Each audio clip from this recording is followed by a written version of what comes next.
Hello दोस्तों, बहुत बहुत स्वागत है आपका आपके अपने पसंदीदा YouTube चैनल और क्लासेस में। साथियों, आज है 20 जनवरी और हम चर्चा करेंगे आज के महत्वपूर्ण करंट अफेयर के प्रश्नों पर। तो चलिए देर न करते शुरुआत करते हैं अपनी प्रश्न श्रृंखला की। और प्रश्न श्रृंखला शुरू होने से पहले आपका और हमारा भारतीय तिरंगा आपकी स्क्रीन पर। तो चलिए साथियों, आज है 20 जनवरी और हम आज चर्चा करेंगे महत्वपूर्ण प्रश्नों पर। ठीक है साथियों, चलिए बढ़ते हैं अपने पहले प्रश्न की ओर। पहला प्रश्न है, भारत का पहला रसद जलमार्ग और संचार स्कूल कहां बनाया गया है? आपके ऑप्शन ए है केरल, बी ऑप्शन है पंजाब, सी ऑप्शन असम या डी ऑप्शन है त्रिपुरा। तो साथियों, जो इसका रिसेंटली उद्घाटन किया गया है वो किया गया है कहां पर?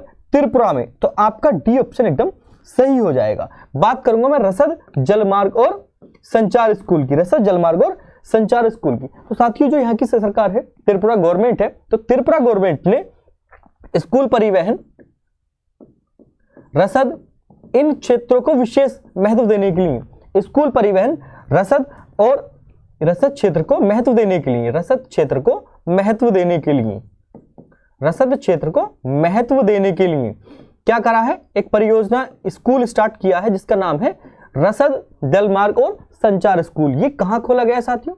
तो ये खोला गया है त्रिपुरा में। कहां खोला गया है? त्रिपुरा में।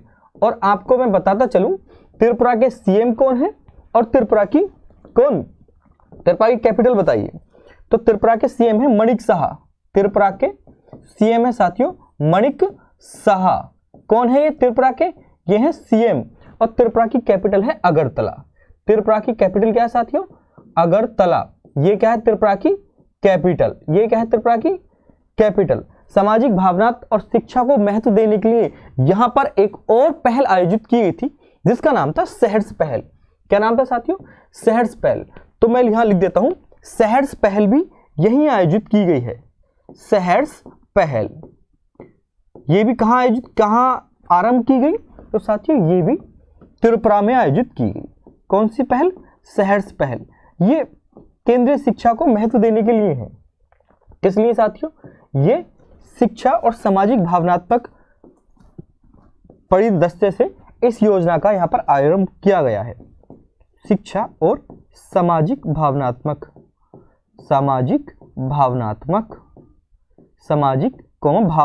परिदृश्य को महत्व देने के लिए।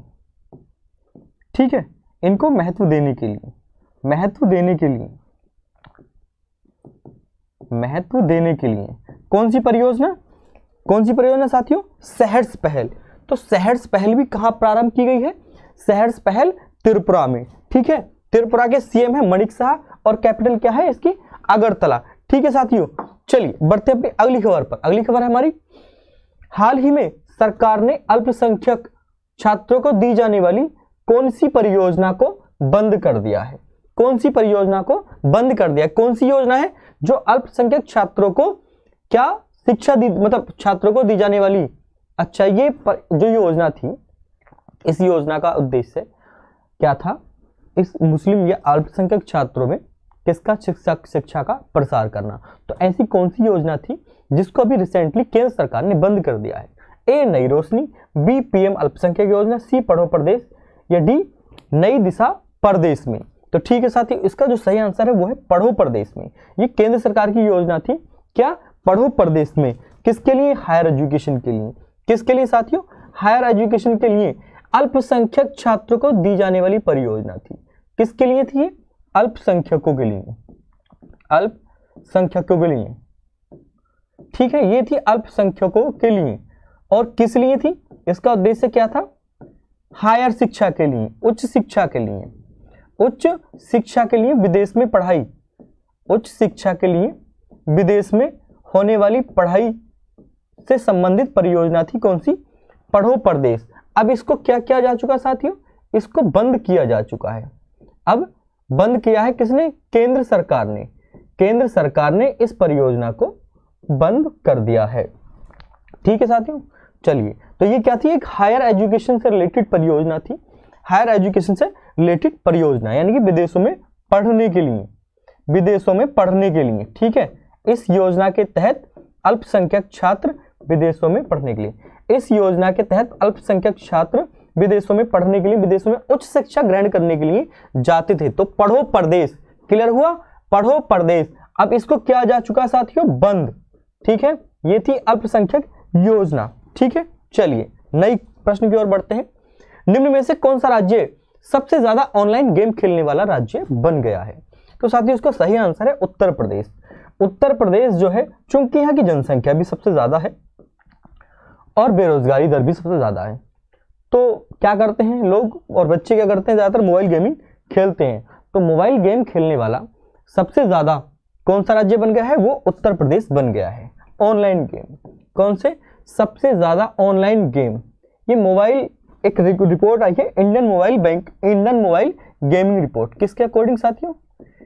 Indian mobile gaming report, Indian mobile gaming report के अनुसार कौन सा राज्य?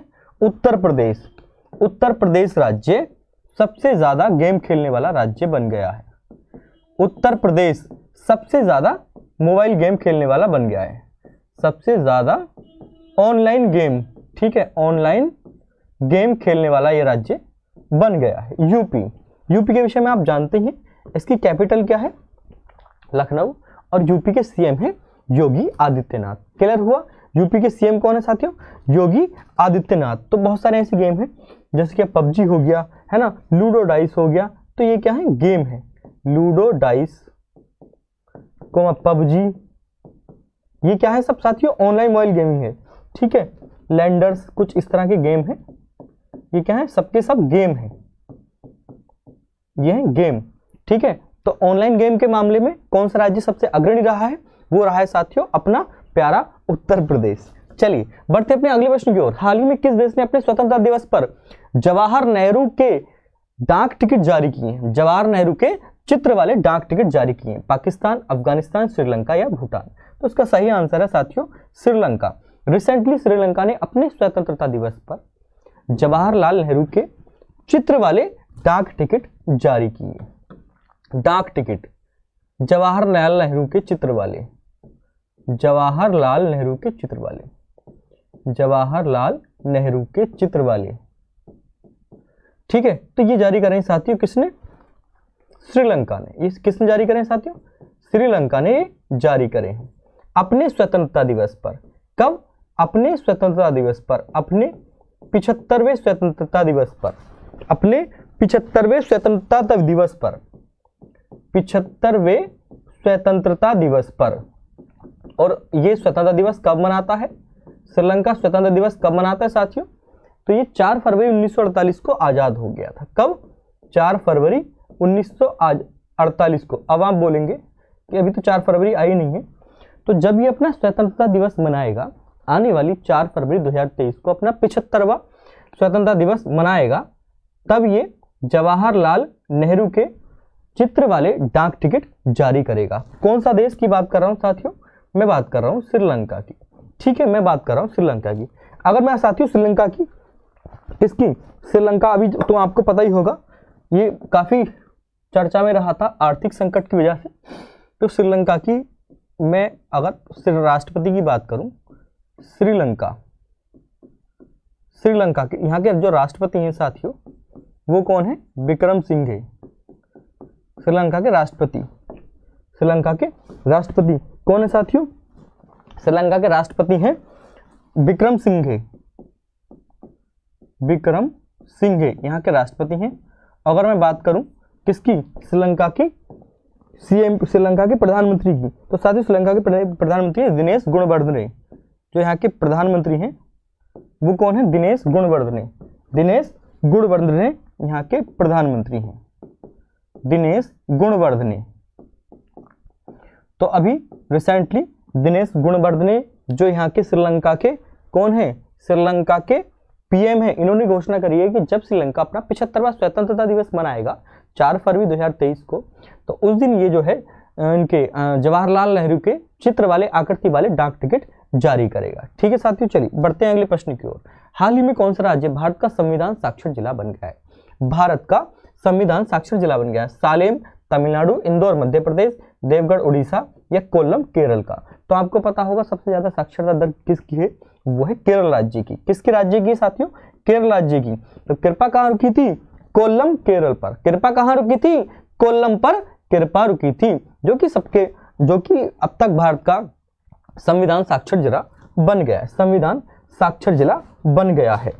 ठीक है साथियों, ये है कोल्लम डिस्ट्रिक्ट, ये है कोल्लम डिस्ट्रिक्ट, किसका है साथियों? केरल का, ये है केरल का।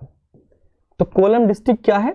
संविधान साक्षर जिला, संविधान साक्षर जिला, संविधान साक्षर जिला। अर्थात संविधान साक्षर जिले का मतलब ये है कि इस जिले में प्रति एक व्यक्ति को संविधान के विषय में जानकारी है, वो संविधान के विषय में एक अपनी अग्रणी जानकारी रखता है। ठीक है, तो संविधान साक्षर जिला कौन सा बन गया? कोल्लम डिस्ट्रिक्ट, ये है केरल का। अगर मैं बात करूं साथियों, अगर मैं बात करूं भारत की पूर्ण साक्षर पंचायत, भारत की पूर्ण साक्षर पंचायत, क्या? पूर्ण साक्षर पंचायत। तो पूर्ण साक्षर पंचायत भी किसकी है? केरल की। पूर्ण साक्षर पंचायत केरल की पंचायत है, कौन सी? पल्लमपुरा। पूर्ण साक्षर पंचायत कौन सी है साथियों? तो वो है पल्लमपुरा, पल्लमपुरा पूर्ण साक्षर पंचायत। क्लियर हुआ? पूर्ण साक्षर पंचायत कौन सी है? पल्लमपुरा। अगर मैं साथियों बात करूं, अगर मैं बात करूं, अच्छा कलर, चलिए अगर मैं बात करूं साथियों किसकी? पूर्ण रूप से डिजिटल बैंकिंग वाला राज्य, पूर्ण रूप से डिजिटल बैंकिंग वाला राज्य, पूर्ण रूप से डिजिटल बैंकिंग वाला राज्य। तो पूर्ण रूप से डिजिटल बैंकिंग वाला राज्य भी कौन होगा? वो भी केरल है। पूर्ण रूप से डिजिटल बैंकिंग वाला राज्य ये भी कौन है? केरल है। ये भी कौन है साथियों? केरल है। ठीक है, केरल पूर्ण रूप से डिजिटल बैंकिंग वाला राज्य। अगर मैं बात करूं साथियों केरल की साक्षरता दर की, केरल की साक्षरता दर की एनएसओ के अकॉर्डिंग, केरल की साक्षरता दर, चूंकि यहां पर साक्षरता दर, साक्षरता दर, साक्षरता दर, तो केरल की साक्षरता दर है 96.2। अब यहां की साक्षरता दर ज्यादा होने की वजह से 96.2%, किसके अकॉर्डिंग? एनएसओ के अनुसार, एनएसओ के अनुसार। ठीक है, नेशनल स्टैटिक ऑर्गेनाइजेशन, एनएसओ के अनुसार। ठीक है, नेशनल स्टैटिक ऑर्गेनाइजेशन के अनुसार यहाँ की जो किसकी? केरल की साक्षरता दर है वो कितनी? 96.2% है। साक्षर होने की वजह से केरल अपने हर एक क्षेत्र विशेष में अग्रणी होने की तरफ बढ़ रहा है, साक्षरता की तरफ। पूर्ण रूप से साक्षर पंचायत कहाँ है? पल्लमपुरा, केरल की। और पूर्ण रूप से डिजिटल बैंकिंग वाला राज्य भी कौन सा है? केरल। संविधान साक्षर जिला कोल्लम डिस्ट्रिक्ट कहाँ का है? केरल का है। ठीक है साथियों, केरल के जो सीएम है वो कौन है? बताइए मुझे कमेंट बॉक्स में बताइए, केरल के सीएम कौन है? मुझे कमेंट बॉक्स में बताइए। चलिए बात करते हैं अगले प्रश्न की ओर। हाल ही में स्पेनिश सुपर कप कौन विजेता रहा? स्पेनिश सुपर कप का विजेता कौन रहा है? ये है एथलेटिक बिलबाओ, बार्सिलोना, ये टीम के नाम है, ये टीम के नाम है, रियल मैड्रिड या सेविला। तो साथियों स्पेनिश सुपर कप जीता है बार्सिलोना ने, स्पेनिश सुपर कप जीता है बार्सिलोना ने। क्लियर हुआ? चलिए थोड़ा सा स्पेनिश सुपर कप के विषय में हम जान लेंगे। स्पेनिश सुपर कप, तो सबसे पहले तो ये जान लीजिए ये किसका है? फुटबॉल का सुपर कप है, फुटबॉल का कप है ना, ये कैसा कप है? फुटबॉल कप है। ठीक है, चलिए अभी रिसेंटली कहाँ खेला गया था? ये रियाद में खेला गया था, रियाद में खेला गया था। तो हैशटैग लिख देते आयोजन। इसका आयोजन कहाँ हुआ मैं रेज कर लेता हूँ थोड़ा सा। ठीक है, अच्छा बहुत ध्यान से अगर देखते चलेंगे तो आपके सारे प्रश्न मैं हल कराता चलूंगा। आयोजन कहाँ हुआ ये भी हम जानेंगे, और इसमें विजेता कौन रहा, विजेता कौन रहा ये भी हम जानेंगे। विजेता और उपविजेता, विजेता और उपविजेता, बस इतनी जानकारी हमें पर्याप्त है, इतनी ही जानकारी हमें पर्याप्त है। तो चलिए जान लेंगे। इसका आयोजन हुआ रियाद, और रियाद कहाँ पड़ता है साथियों? रियाद पड़ता है सऊदी अरब में। रियाद सऊदी अरब में इसका आयोजन हुआ, सऊदी अरब। किसका? इसका स्पेनिश सुपर कप। किसका कप है? ये फुटबॉल कप है। ये भी आप थोड़ा सा जान लो। पूछ लेता है कि निम्न में से कौन सा कप किस खेल से संबंधित है? तो स्पेनिश सुपर कप किससे संबंधित है साथियों? वो फुटबॉल कप से। आयोजन कहाँ हुआ इसका? रियाद सऊदी अरब में। इसका विजेता रहा है बार्सिलोना, बार्सिलोना। ठीक है, इससे पहले ये 2014 में या 2018 में जीता था बार्सिलोना। ठीक है, और इसका उपविजेता रहा है रियल मैड्रिड, रियल मैड्रिड। अब मुझे रियल मैड्रिड किसकी कैपिटल है ये बताओ कमेंट सेक्शन में, ये कैपिटल किसकी है ये कमेंट सेक्शन में मुझे आप बताओ, रियल मैड्रिड किसकी कैपिटल। बढ़ते हैं अगले प्रश्न की ओर। विश्व आर्थिक मंच 2023 शिखर सम्मेलन कहां आयोजित हुआ? पहला ऑप्शन बाली इंडोनेशिया, दूसरा ऑप्शन दावोस स्विट्जरलैंड, तीसरा ऑप्शन न्यूयॉर्क अमेरिका या चौथा ऑप्शन टोक्यो जापान। इसका सही आंसर है दावोस स्विट्जरलैंड। विश्व आर्थिक मंच है ना, वर्ल्ड इकोनॉमिक फोरम सम्मेलन 2023 ये कहां हुआ है साथियों? ये हुआ है दावोस में। And you know Davos is a city of Switzerland. ठीक है, ये आयोजित हुआ है साथियों दावोस में। दावोस आपको पता होगा किसका शहर है?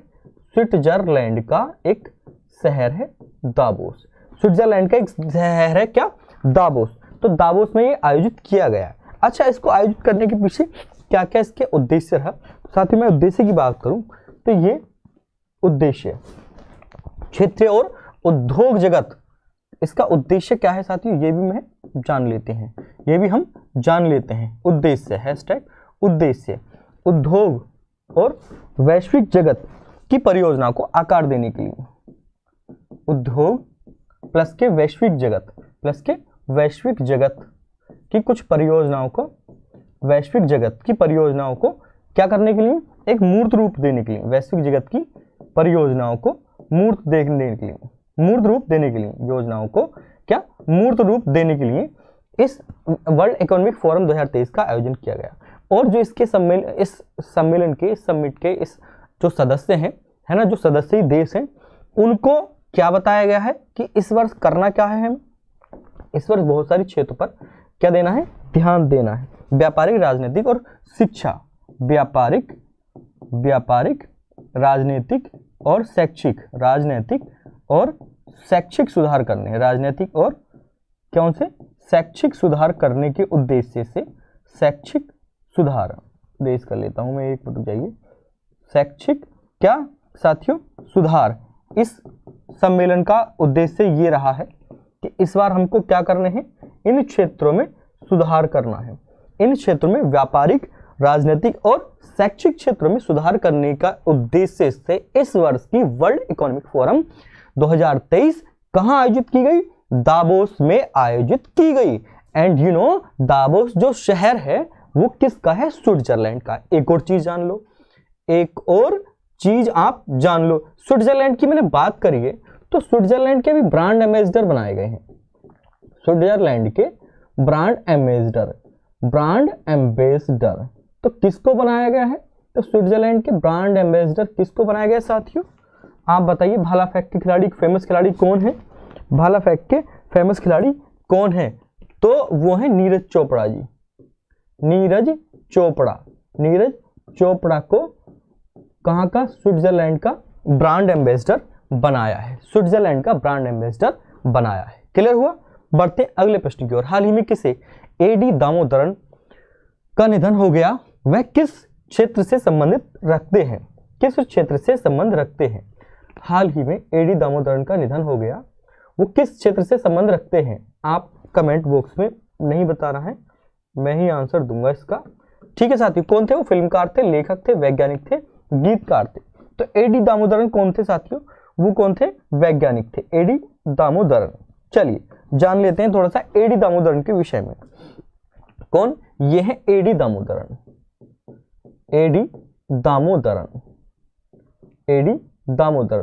तो अभी इनका हुआ है हाल ही में निधन। साथियों हाल ही में निधन।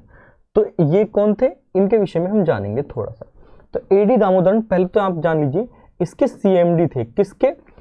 भारतीय ये वैज्ञानिक तथा औद्योगिक अनुसंधान परिषद, CSIR। पूर्व यहाँ पे लिख देता हूं मैं XCMD, CSIR। ठीक है, ये है, आप जूम करके देख सकते हैं। मैं आपको जूम करके दिखाता हूं, ये रहा CSIR, यानी कि वैज्ञानिक तथा औद्योगिक अनुसंधान परिषद। वैज्ञानिक तथा औद्योगिक अनुसंधान परिषद, इसके XCMD रहे हैं कौन? ये एडी दामोदरन। और दूसरी चीज, और ये कौन थे? वैज्ञानिक थे। तो एडी दामोदरन कौन थे साथियों? अरे एक मिनट रुक जाइए, एडी दामोदरन कौन थे साथियों? तो एडी दामोदरन थे वैज्ञानिक, एडी दामोदरन थे वैज्ञानिक जिन्होंने परमाणु समझौतों और परमाणु के क्षेत्र में भी अग्रणी योगदान दिया है। परमाणु विज्ञान के क्षेत्र में, किस क्षेत्र में? परमाणु विज्ञान के क्षेत्र में भी भारत को अग्रणी योगदान दिया है एडी दामोदरन। कौन थे? ये थे वैज्ञानिक, एक्स CMD रह चुके हैं केंद्रीय विज्ञान तथा औद्योगिक अनुसंधान परिषद यानी कि CSIRT। ठीक है साथियों, बढ़ते हैं अगले प्रश्न की ओर। हाल ही में किस राज्य में माघी मेला उत्सव मनाया गया? माघी मेला उत्सव मनाया गया, तो साथियों जो इसका सही आंसर है वो है पंजाब। पंजाब में आयोजित किया गया कौन सा उत्सव? माघी मेला उत्सव। मैं पेन हल्का सा कम कर लेता हूँ। माघी मेला उत्सव कहाँ मनाया गया? तो ये मनाया गया पंजाब में। माघी मेला उत्सव कहाँ मनाया गया साथियों? ये मनाया गया पंजाब में। अगर मैं बात करूं थोड़ी सी इतिहास की, अगर मैं बात करूं साथियों इतिहास की, तो लगभग के 1750 ईस्वी में खिदराना, कौन सा? खिदराना 1750 ईस्वी में हुआ था खिदराना युद्ध। खिदराना युद्ध, खिदराना युद्ध। तो ये किसके बीच हुआ था? ये हुआ था मुगलों और सिखों के बीच। मुगल और सिखों के बीच ये युद्ध हुआ था। तो इसमें लगभग के 40 सिख मारे गए थे। लगभग के 40 सिख मारे गए थे, शहीद हो गए थे। 40 सिख शहीद हो गए थे। तो ये जो जिस जगह पर शहीद हुए थे, जिस जगह पर ये युद्ध हुआ था, तो उसका नाम था साथियों क्या? मुक्तसर साहिब। मुक्तसर साहिब ये कहाँ मनाया जाता है? मुक्तसर साहिब। मुक्तसर साहिब ये जगह है पंजाब में। मुक्तसर साहिब ये कहाँ है? ये है पंजाब में। तो ये यहाँ मनाया गया था। और यहाँ मनाने का कारण क्या है साथियों? यहाँ मनाने का कारण है कि यहाँ पर मुक्तसर साहिब में क्या हुआ था? 1750 ईस्वी में खिदराना युद्ध हुआ था मुगल और सिखों के बीच, जिसमें 40 सिख शहीद हो गए थे। तो वहीं पर मुक्तसर साहिब में माघी मेला उत्सव मनाया जाता है। माघी मेला उत्सव मनाया जाता है। ठीक है साथियों, चलिए बढ़ते हैं अपने अगले प्रश्न की ओर। हाल ही में भारत का कौन सा राज्य पूरी तरह ई गवर्नेंस मोड में परिवर्तित होने वाला राज्य बन गया है? ई गवर्नेंस मोड में परिवर्तित होने वाला राज्य बन गया है। आपका ऑप्शन है ए तमिलनाडु, बी ऑप्शन जम्मू कश्मीर, सी केरल या डी पश्चिम बंगाल। तो साथियों इसका सही आंसर है वो है जम्मू कश्मीर। जम्मू कश्मीर एक पहला ऐसा यूटी बन गया है, पहला ऐसा यूटी बन गया है ई गवर्नेंस। यहां लिखेंगे हम पूर्ण रूप से। चलिए यहां लिख देते हैं ना, ई गवर्नेंस का मतलब क्या है? E governance, e governance, e governance. तो ये ई गवर्नेंस वाला पूर्ण रूप से राज्य कौन सा बन गया है? वो बन गया है जम्मू कश्मीर। पूर्ण रूप से, पूर्ण रूप से क्या? ई गवर्नेंस, पूर्ण रूप से ई गवर्नेंस। तो कौन सा राज्य बन गया है? जम्मू कश्मीर। जम्मू कश्मीर पहला ऐसा यूटी, पहला ऐसा यूटी जो पूर्ण रूप से ई गवर्नेंस हो गया है। ई गवर्नेंस का मतलब है इलेक्ट्रॉनिक गवर्नेंस। इलेक्ट्रॉनिक गवर्नेंस का मतलब है जो यहाँ का प्रशासनिक और राजनीतिक अमला है ना, तो वो पूरी तरह से अब क्या हो गया है? इलेक्ट्रॉनिक हो गया है। यानी जो सरकार के जितने भी कर्मचारी हैं, सरकार के जितने भी कर्मचारी हैं, सरकारी कामकाज पूरी तरह डिजिटलाइजेशन हो गया है, पूरी तरह मोबाइल में होगा। जैसे आप ऑफिस में जाते हो तो ऑफिस की जितनी भी प्रक्रियाएं, ऑफिस की जितनी फाइल हैं, वो सारा का सारा डेटा आपकी मोबाइल में रहेगा, आपके पॉकेट में रहेगा। ई गवर्नेंस का मतलब है ये। गवर्नेंस मतलब सुशासन, शासन है ना। तो गवर्नेंस मतलब शासन, इलेक्ट्रॉनिक शासन। जितने भी प्रशासनिक अमला है, ठीक है, तो उनका जो सरकारी कामकाज है वो सबका सब किस में रहेगा? मोबाइल में रहेगा। वो सबका सब मोबाइल में रहेगा। यानी कि अगर आप ऑफिस में नहीं जा रहे हैं तब मोबाइल से बैठकर ही आप सारा काम कर सकते हैं। पूरे ऑफिस का सारा काम इलेक्ट्रॉनिक हो गया है। पूरे ऑफिस का जितना भी गवर्नेंस का सारा काम है वो कैसा हो गया है? इलेक्ट्रॉनिक हो गया है। तो इलेक्ट्रॉनिक होने की वजह से इसको बोला गया है ई गवर्नेंस, है ना। पूर्ण रूप से ई गवर्नेंस स्टेट कौन सा बन गया है? वो बन गया साथियों जम्मू कश्मीर, है ना। ई गवर्नेंस का मतलब है ये डिजिटल रूप है, डिजिटल रूप, डिजिटल रूप या पूर्ण रूप से डिजिटलाइजेशन, पूर्ण रूप से डिजिटलाइजेशन कौन सा हो गया है? ये हो गया है आपका जम्मू कश्मीर पूर्ण रूप से डिजिटल रूप से गवर्नेंस चलाने वाला राज्य। ठीक है, सरकारी ऑफिस पूरी तरह डिजिटलाइजेशन हो गया है यहाँ पर। ठीक है साथियों, चलिए तो आज का सेशन हम यही समाप्त करते हैं। प्रश्नों की संख्या इतनी ही थी आज, 10 प्रश्न थे हमारे। ठीक है, हाँ, इसी के साथ धन्यवाद। वीडियो सेशन कैसा लगा, इसकी पीडीएफ का लिंक टेलीग्राम ग्रुप में मिल जाता है, आप टेलीग्राम ग्रुप से जुड़ जाइए। ठीक है, अगर आप अबाउट में जाएंगे तो कॉन्टैक्ट नंबर लिखा हुआ होगा इस चैनल का, आप वहां जाकर व्हाट्सएप पर भी इसकी पीडीएफ मंगा सकते हैं। अदरवाइज आप टेलीग्राम ग्रुप में जुड़ जाइए। ठीक है साथियों, मैं टेलीग्राम ग्रुप में भी लिंक डाल देता हूँ, उसका डिस्क्रिप्शन बॉक्स में भी लिंक डाल देता हूँ। वीडियो सेशन कैसा लगा आप मुझे कमेंट सेक्शन में बता सकते हैं। इसके साथ आज के सेशन को समाप्त करते हैं। जय हिंद, सादर प्रणाम।